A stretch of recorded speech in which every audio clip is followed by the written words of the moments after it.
Yeah, we definitely need to adjust our mirrors again now.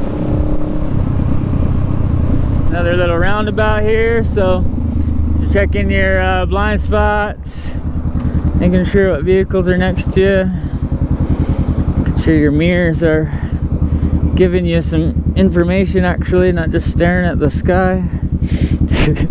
Watching for skydivers and shit.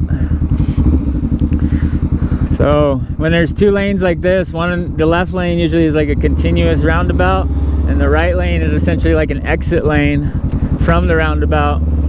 So if you know you're gonna go through and then like exit up here to the right, you'd want to actually be in that lane here next to me. So let's see if we can shift over one while we're in the straightaway. So now you can see what happens. It kind of splits here, this little white paint on the ground. So that inside lane wants to stick here. This right lane wants to keep going. This one actually has choices either way, but sometimes that inside lane limits you to just continuous left around the roundabout itself. So then if you needed to exit and go this way, you'd have to like cut in and find a gap. So depending on the roundabout you're dealing with, you'll have to make some choices and find the position that works best for you.